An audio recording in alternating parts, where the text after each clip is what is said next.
BMF is off to a rocking start, but it's pretty rough for Meech in the ATL. It's one thing to have your distro, but you also got to have your connection to all the other folks that's going to be in the pipeline. He done lost that already. Markeisha survived, but for how long? The Flannery parents are about to break up. We're going to discuss that and so much more in this review, BMF Season 3, Episode 1. It starts right now. I'm up early for the dealers come out. Everybody is outside till the killers come out. You ain't eating, you just act full. I'm impactful. Dozen funerals in a month. I got that pull. I will give it to niggas in all rap forms. Ignatius out right now on all platforms. What's good, y'all? It's your boy, Lamont Tyson, in the building, representing the Lamont Tyson Life Gains YouTube channel, Life Gains on TikTok, Life Gains on IG, and you can download the Life Gains podcast as well.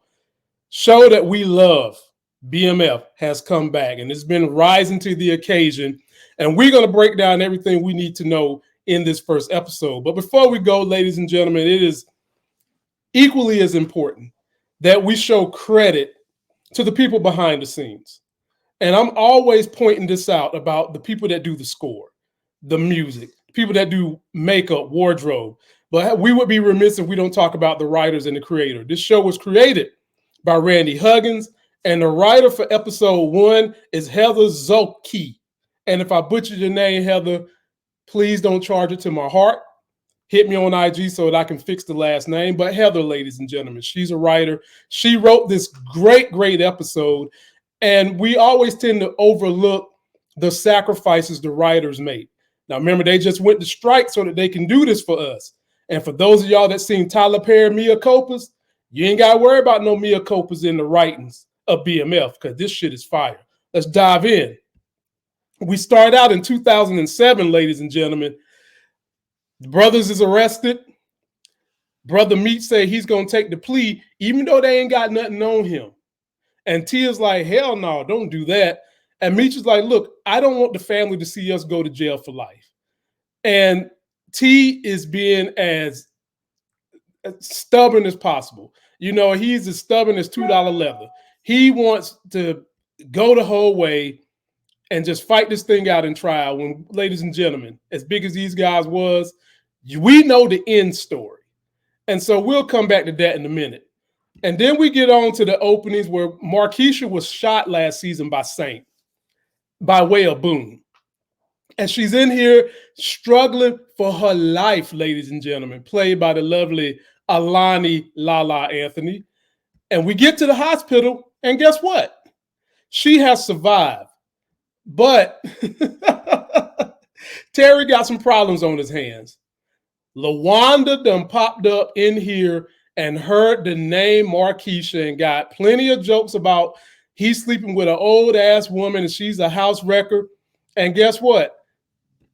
The mama didn't even know that the chick was married. So the mama is like, oh, Lord, in the name of Jesus. Assalamu alaikum. And then she's going to interject jokes on the daddy and say like father, like son when it comes to stepping out. But what really touched my heart was Nikki. Nikki has been through a lot. This little girl has seen so much with these boys and what they've been going through. And Nikki just wants her family. She just wants to be chilled out. She just wants her family.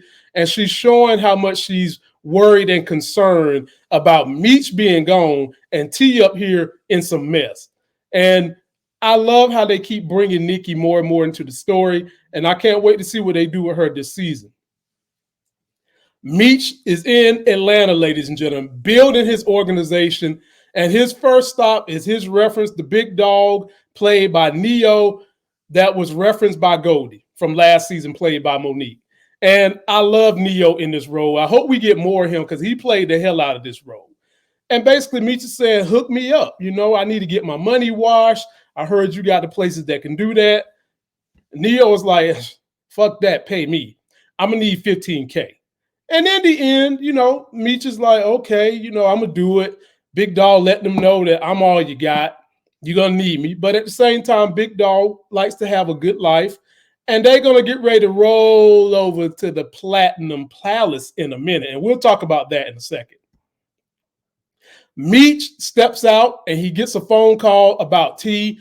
and T bugging out about the shooting of Markeisha. And the crew called Meech to let him know. The crew back in Detroit. It's just like, look, man, your brother bugging out. He feels like he got to get on these streets, make a name for himself. And Meech is telling them, do not let my brother do nothing. Okay, I'm going to protect my brother.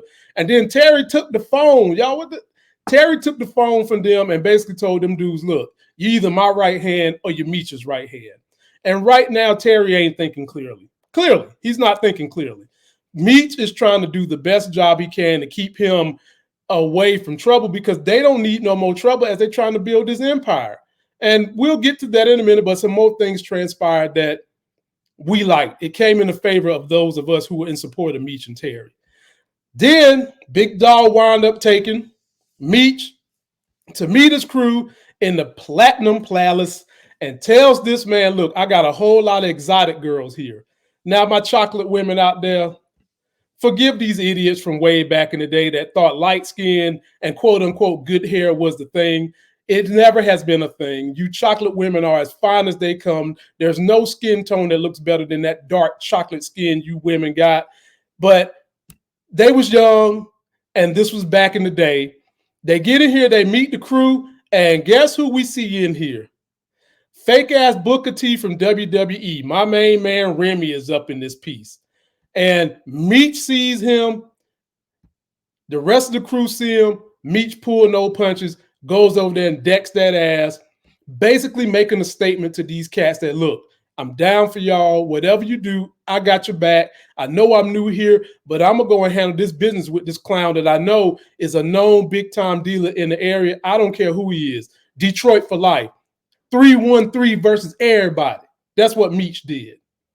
And after they handled that fight, they get on back to the crib, and Meech is learning about Stacks, who was Todd's brother. And they kind of having a dick slinging contest too, because Meech got to have Stacks as a distro, because Stacks got his boys on these streets. He can make things very easy for Meech organization, but right now, Stacks is not feeling Meech. And y'all know who my man is. Welcome him to the show. He's not feeling Meech. He think Meech is all talk and no game, but he'll learn. He's going to learn. Meech is about that thing, ladies and gentlemen. He didn't come from Detroit for nothing. Then we get in here. Markeisha is wide awake, ladies and gentlemen. She's wide awake, and she's talking. And T is telling her, I got to go get vengeance for what these clowns did to you. And she's like, oh, no, don't do it. Don't do it. No, I love you. I don't want no more stuff.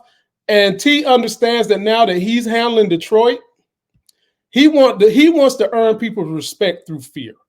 Now, what have we learned, ladies and gentlemen? Most of the time, it's better to earn respect via respect and not fear. But T is trying to go out with fear.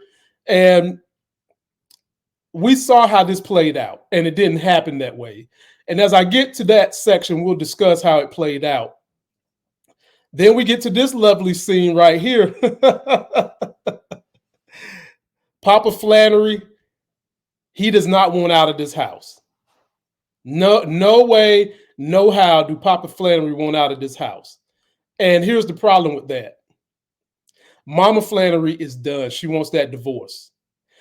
Mama Flannery said, anytime I lay next to you, I think about your paramour. And boy, did y'all see his chin drop to the floor?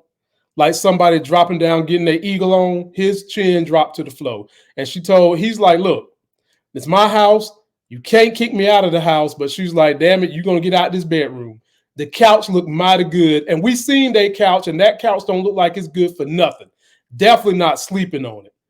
Post your comments. Let me know how you feel about this breakup. Sometimes I think that when you have these situations, you can go to counseling. But at where she's at right now, it ain't going to work. Maybe somehow it'll work out. But we know the real story. But this story is deviating from the truth. So maybe they'll work it out. Because I love these two actors playing these characters. And then, ladies and gentlemen, let us take a trip to the Techwood. This was a real deal project in Atlanta. And they gave us the beautiful sequence of how they was getting ready to gentrify this whole thing because the fucking Olympics was coming. Tear them down. We don't care where the people go because the Olympics was coming. And guess what, ladies and gentlemen? I looked it up. It was 100% true. You see, yes, the Techwood homes, which was part of the Atlanta housing projects, was largely demolished in the mid-1990s as part of the city's preparation for the 1996 Summer Olympics. Techwood Homes, established in 1936, was the first public housing project in the United States. Eventually, they knocked that shit down, and now it's called Centennial Place. So this was like one of the first housing projects in all the United States. Probably generations of families had grown up there. And guess what, ladies and gentlemen? Remy is the hood hero for these people. So this story and this writer has already painted this guy in a more likable manner, which means that tells me that by the end of this season, we might like him. He's out here. In the beginning, it looks like he's giving bags of drugs to the kids, but we later find out that's not what he's giving the kids. He's legitimately giving the kids food. He's paying for funerals. He's paying for sports events. He's doing all that. And then we see these guys that look like they might be a rival gang pop up and beat the hell out of Remy. Come to find out, they the fucking Red Dogs. And what is the Red Dogs? It was an undercover police force that used any means necessary to handle their business. And guess what it stood for? Run every drug dealer out of Georgia. And the captain of that police force goes up to a little kid and says, be careful who your heroes are. And I'm looking at him like, dude, you got some nerve with your immoral self in here doing things that are not civic to these drug dealers. But you're telling the kids to watch their heroes as if the drug dealer is bad, but what you're doing with police brutality, beating the hell out of Negroes, ain't. So who's supposed to be the kid hero? You? You guys make that decision yourself. Then we get on to my girl. Yes, who has been demoted thanks to Coach Cop, Detective Bryant. And everything that happened with him with the gun and the case, she's been demoted, ladies and gentlemen, from the task force, and she's being investigated like she had something to do with something when she didn't. And basically, his son, my people, is in jail. Coach Cop's son is in jail for the situation that happened last season. And now he's worried that the boy going to be thrown in juvie, and he's definitely not the kind of kid that need to be in juvenile homes. My girl tell him, you'll figure it out. And most of the time, people, Coach Cop, Detective Brian, has proven to be extremely resilient. And we know he's going to figure it out. It's just a matter of how. And then something happened in this episode that makes you question her ethics. Is she going to get involved to try to help Coach Cop or set somebody up? Post your comments. You guys know what I'm talking about, and we'll get there in a minute. We get back to T as he's trying to get his organization under control and established. Everybody is still kind of sort of behind his back, calling Meech, answering Meech. But he has a good conversation with his man, and he's like, look, I want you to do something for me. I want you to find Saint so that I can take him out. And they also discuss how K9 has not snitched on them and probably ain't going to snitch. And they took his plug and he still ain't snitched. Homeboy basically gives T a speech letting him know, look, boy, you a boss. You ain't supposed to be getting your hands dirty. And T is still kind of making rookie, or I should say emotional decisions because he's still mad about what happened with Markeisha. So I think anyone who loses a family member, you're probably going to make irrational decisions in the moment because emotions, when they run high, it takes away your logic. And that's what T is going through, but thank goodness his brother is looking out for him from afar. We get introduced to a new character, my people. We get introduced to a new character, Detective Emerson, whose dad is on the city council. She comes in there, and our girl, Detective, is letting her know you entitled people. And then Detective Emerson shoves it right down her throat and calls her entitled, while Detective is saying that she's a benefit of nepotism. And Detective Emerson had to let her know, look, I might have had resources, but I ain't use them. I'm here because I want to be here. I want to be on the right side of the law and protect people and serve the people. And I thought this is going to be a great team up. You got two super powered women, powerful mindsets, powerful egos. They're going to solve shit that men can't get done. And speaking of a man, this opportunist ass guy comes in here sounding like Freddie Jackson. You are my ladies. He looking at these women like they could be a sandwich and he could get his ass right in between with that ugly ass suit on, looking like George Jefferson, taller brother. Anyway, he lets them know that, look, I'm working the case with K9, but I want you guys to go talk to Markeisha. See what she know about Saint. And my homegirl is not feeling it, but you know what? She's going to do it anyway. And she's going to handle that business. Don't worry. She's going to handle her business. These two together, I'm feeling magic. Post your comments. Let me know what you think about these two. And then this was funny because the daddy is like still up. The daddy's got a lot on his plate, y'all. Daddy is dealing with mom wanting to get this divorce. And then Meech has the audacity to send flowers and food up here in the midst of what's going on. And this was a rough day for mom. Mom had been working her ass off at that Wendy's drive-thru. And dad walks little buddy to the door and say, give me that damn key. Don't you ever come back in here. This is my house. Now, mom is in a different place now. She know what Meech doing for money. And back in the day, she wouldn't have took no flowers, no food, no nothing. And right now she's saying, fuck it. I'm going to take them high dollar steaks and these flowers. Let me put this in some water. We see the kindness in Meech because when Meech came to Atlanta, he took a lot of rappers under his wing and helped fund their cause till they made it big. And we got a guy right here who's dealing in the streets, but can rap. And Meech is telling him, look, bro, as soon as this career take off, you got to get out these streets. It ain't no telling how many people Big Meech saved, for real. Like, he took the blow because Big Meech really wasn't about that killing life as much as he was about we can unite through money. And he's giving some great advice to this young man. Like, look, bro, hurry up and get your ass out these streets. We said Meech had a problem with stacks. Well, Meech done figured out the problem with stacks. His bricks done got here.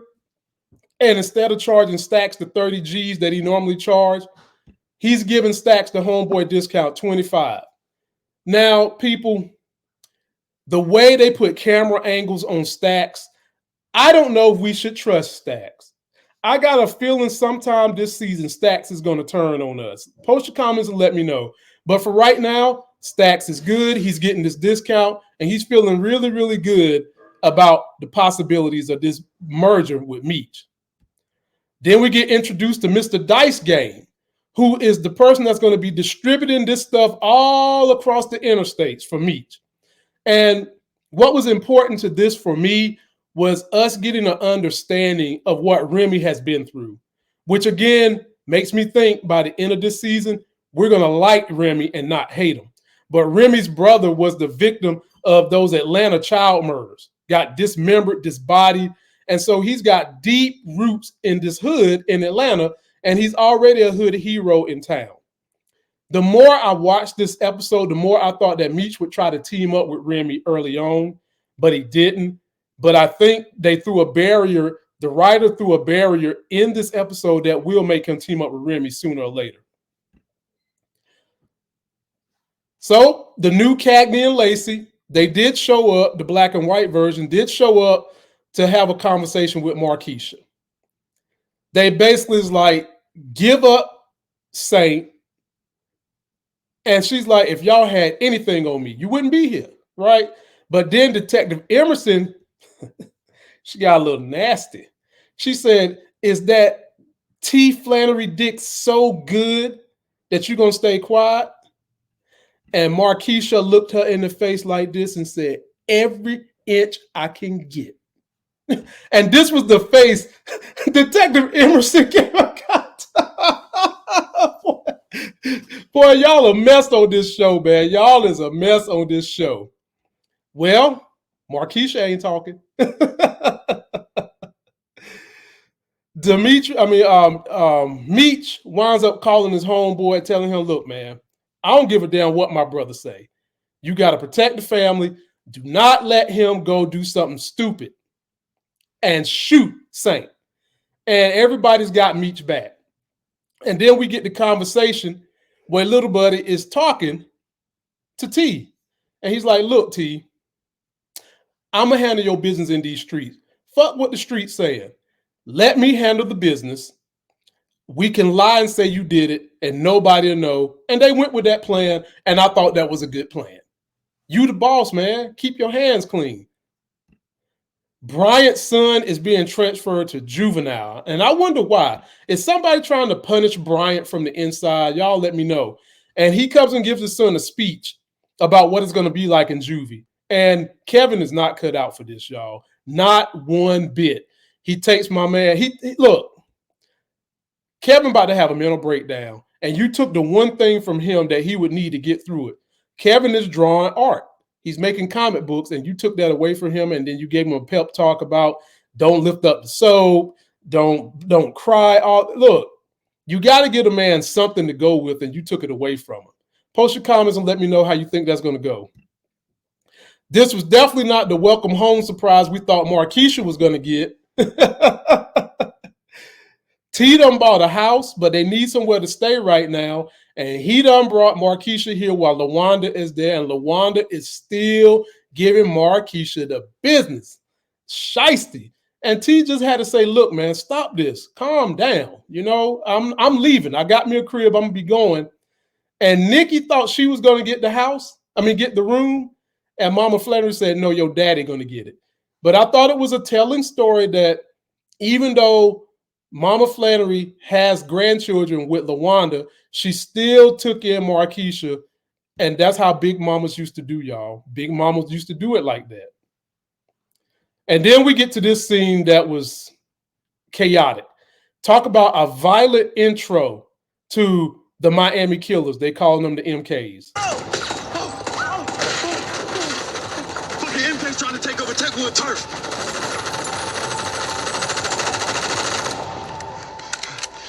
I think he low ammo. Come on, we can't leave the bag. Come on, let's go. Go, go, go.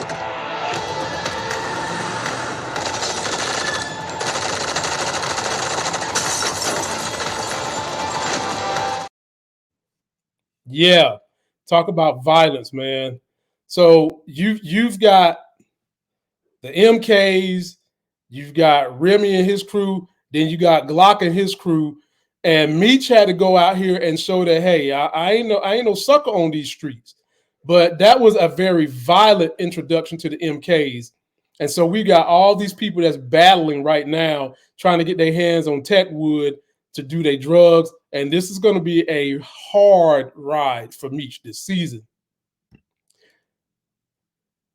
Cagney and Lacey, the black and white the Oriental and black version, they go find Saint dead as a nail in a coffin. But she sends Detective Emerson out the room, and she sees the bricks, and she grabs like 3 or 4 of them. She's a good cop. What the hell is she about to do with them bricks? Like I said, I think this has something to do with her trying to set up someone, probably that boss of hers that she don't like. She must know something about him we don't know. Or somehow, some way, she's going to try to help Coach Bryant set up the Flannery boys, because this is not a bad cop. She's a great cop. I love her character on this show, and I can't wait to see what is her plan with them drugs. Meech is giving out his grand plan. He is going to orchestrate a way to take out Remy by calling a meeting with Glock and the MKs. Meech has always been a tactician, a strategist. He plays chess, not checkers. He sees the whole board every time, and I love this. And he's also got his crew in here, Diesel and them, talking about, oh, the enemy of my enemy is my friend. You're damn right. Meech is trying to unite people through the money, not through violence. And then we get Meech on the phone with his brother, just talking about the vision he's seeing. God gave him a vision, and that vision was these beautiful interstates. can't make this stuff up. God gave him a vision of how they can run the whole United States through Atlanta by the beautiful highway system. And he's happy that his brother had his problem with Saint handled without him having to get his hands dirty. Meech is going to the club to handle his business, and Glock's crew will not let his ass through. And Meech had a whole lot of mouth for them, and I'm sure Meech is going to pick off one or two of them before the season's over with. But then, ladies and gentlemen, we get to this shit at the bitter end. Fuck y'all got going on?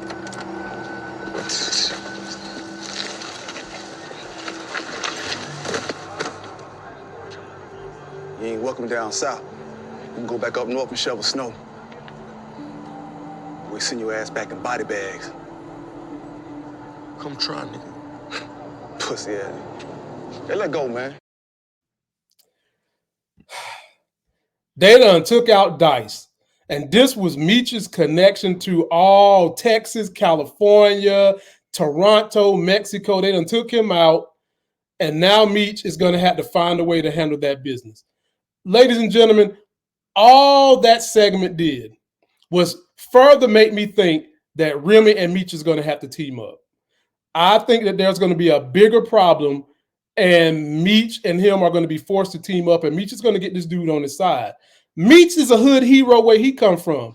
Real recognize real. And I can see Meech wanting to help this guy, but right now he's a fly in the ointment, a thorn in his side. He done took out his man that was going to distribute his drugs all across the United States. And I think the best way to deal with someone like this is to offer him honey. And I think Meech will wind up doing that. So, ladies and gentlemen, that is my review. Hell of a good review. Hell of a good episode.